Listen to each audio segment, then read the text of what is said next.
Long ago, in the ancient land of Mesopotamia, where the Tigris and Euphrates rivers flowed like veins of life through the desert, there lived 7 wise men.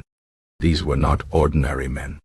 They were the 7 sages of Mesopotamia, beings of great knowledge whispered to have been sent by the gods themselves to guide humanity in its earliest days.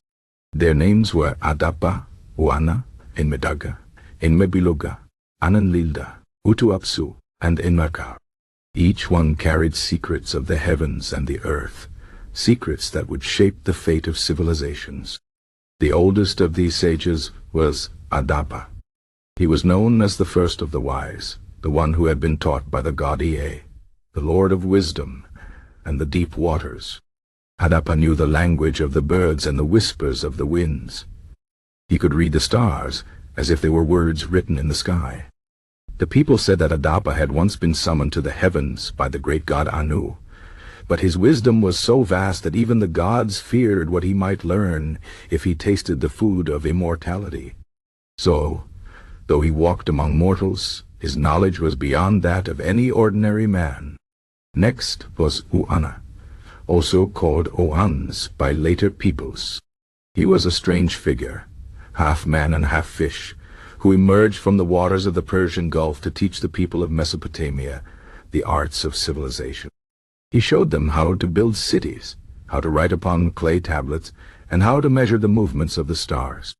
Some said he was a servant of Ea, sent to lift humanity from ignorance. Others claimed he was a remnant of an older world, a time before the great flood when gods and men walked side by side. Enmedugga and Enmebulugga were twins in wisdom, though not in flesh. Enmedugga was the keeper of sacred numbers. He understood the patterns of the world, the mathematics hidden in the walls of temples, and the rhythms of the seasons. Enmebulugga, his shadow in thought, knew the secrets of plants and healing. He could cure sickness with herbs and words, and it was said that even the sting of death hesitated when he spoke.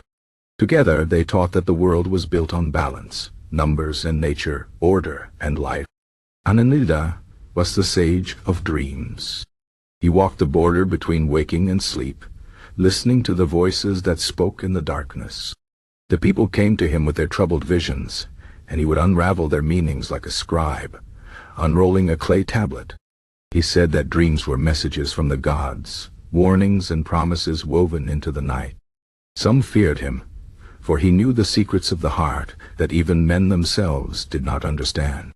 Utuabzu was different from the others.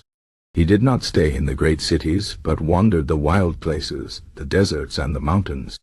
He spoke with the spirits of the earth, and learned the language of stones. The people whispered that he could make rocks speak, that he knew the names of every river and hill as if they were his kin. He taught that the land itself was alive, that the world was not just for men to rule, but to listen to. Last was Enmerkar, the sage of kings. He was the bridge between the wisdom of the gods and the rule of men. He taught the first rulers how to govern with justice, how to build laws that would last as long as the rivers flowed. It was said that Enmerkar had once written a letter so powerful that it could summon the gods to the earth, though none now remember the words. Under his guidance, the first great cities rose, their walls tall and their people proud. But the time of the sages did not last forever. As the years passed, their teachings were written down, their words carved into stone so they would never be forgotten. Yet with each passing age, their true meaning faded. Kings claimed their wisdom for themselves, priests locked their secrets away in temples, and the world grew louder, drowning out the old voices. Some say the 7 sages did not die, but simply withdrew, waiting for a time when men would seek their wisdom again. Others believe they became the stars, watching from the heavens as their lessons were lost and found, again and again. One thing remains true. Even today, if you walk among the ruins of Mesopotamia, if you press your hand against the ancient stones, you might hear a whisper, not of the wind, but of voices older than memory.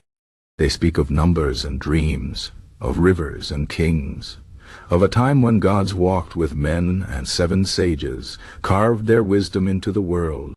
Perhaps their greatest lesson was this: knowledge is not meant to be kept.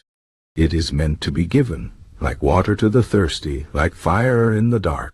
And though empires rise and fall, though names are forgotten and cities crumble, the words of the wise never truly fade. They wait, patient as stone, for those who are ready to listen.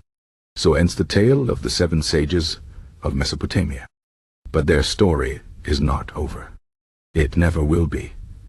For as long as there are those who seek, who question, who dare to learn, the sages will speak.